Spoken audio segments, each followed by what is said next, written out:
This is the time of year where everybody starts gossiping a lot. And, there was some discussion over the weekend.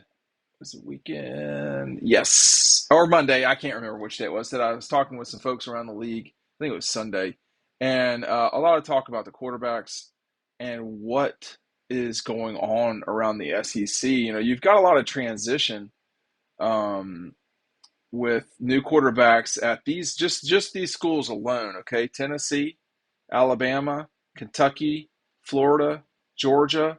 That's a lot of teams right there, that some of which are very competitive teams who are making changes from, in some cases, really long-standing quarterbacks. Bryce Young, Will Levis, Stetson Bennett. Those guys have been multi-year starters at their schools.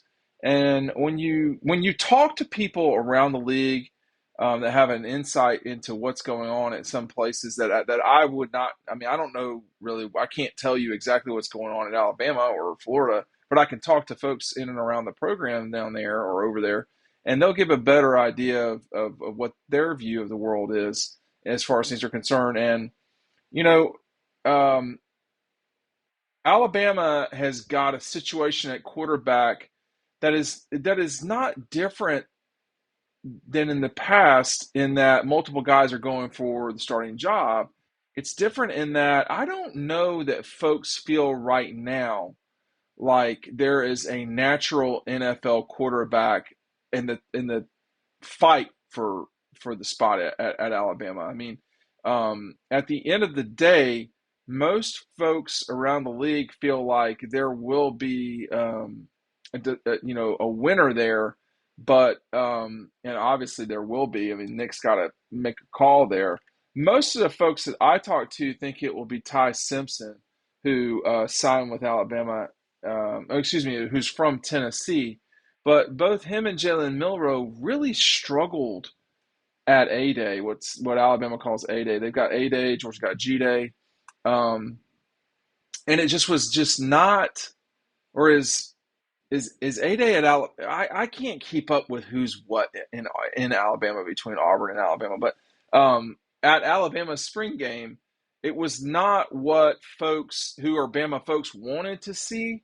And I think if you're from around the league, around the like I said earlier, around the league, the notion is that it will be Simpson who will win that job at the end of the day. Now, listen, I love Aaron Murray, and Aaron's obviously got a lot going on himself. His view of the world is that LSU will win the West. Most of the folks I talk to think it will be Alabama. But let me, and I need to get Aaron on here one of these days. But from Aaron's perspective, and I'm speaking for him here, the only team at the kind of top of the pecking order that's returning their starting quarterback is LSU. That's it. Jane Daniels. That's it. And so I think if that's what are going with, and say, hey, listen, they're the only guys returning a quarterback, excuse me, a starting quarterback, that makes a lot of sense to me, to be frank. I mean, that matters a lot. Could you ask Kirby Smart if he thinks that matters at all? But in my talking with a lot of folks, one quote was about the Alabama situation. This is them paraphrasing what they think Nick is thinking. I think Nick is saying, quote, we're good enough to where we will be in the playoff. He might bet that Simpson can develop along the way. They do not have a playmaking menace at quarterback. They should win the West if Simpson doesn't screw up. I've got that and a lot more, and this link is the only link down there below. Make sure you're checking that out. It's a subscription article at Dog Post, but yeah, you're going to want to read that. So check that out today. We've seen this from Alabama before. Jalen Hurts was the starting quarterback for them in 15, got them to the national championship game. I'm sorry, I said that wrong. Jake Coker was the starter in 15 after transferring from Florida State. And then Jalen comes in 16. Looks like he's won Bama the national championship, and they lose with Deshaun Watson taking Clemson down the field on the final drive and eventual final play of the game. Dabo Swinney with Deshaun. in 14, though, not in 15. Brought him along slowly. Definitely Trevor Lawrence was brought along slowly. But none of these folks, one thing that when you talk with people around the league, none of them think that there's a quarterback that's young that is as dynamic as the guys I just mentioned. Jalen Hurts, Deshaun didn't start his first year. He started some of his first year.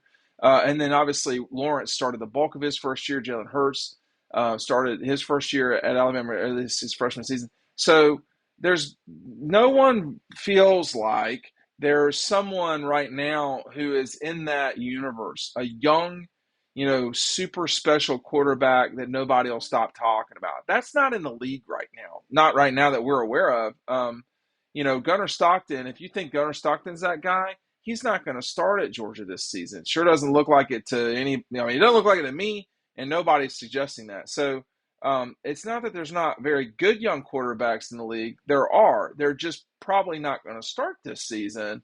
But there's a lot of transition inside the league at quarterback, which is one of the things that I talk about down below. Here's a quote talking about Georgia's quarterback situation, saying, going to be interesting. Well, the consensus is that Carson Beck will start for Georgia in 2023, which I don't think is really some sort of shocking notion right now. We've got articles confirming that Brock Vandagriff is coming back. Well, he's coming back. That means that he's not going to be the starting quarterback. I mean, whatever, read between the lines. But anyway, the quote going to be interesting seeing Beck moving forward with Mike Bobo calling plays for him. One insider said, Beck has developed, but he's been with Todd Monken the entire time. I should mention, too, that there's transition at Alabama as well in terms of their offensive coordinator at Clemson, who's not in the SEC, I realize. There's transition there. Another group that has not transitioned, South Carolina. So you've got, LSU. No one thinks South Carolina has the artillery or the firepower, better way to put it, to win out a division fight with Georgia. I mean, nobody thinks that. Could they pull an upset in Athens? We've seen that before. I mean, actually, we've seen that, a few times. I mean, 1990. What year was that? 1993. That happened. Brandon Bennett over the top. There's been some other upsets in Athens too. Usually, when South Carolina wins in Athens, it's an upset. But certainly in 2019 would come to mind the most.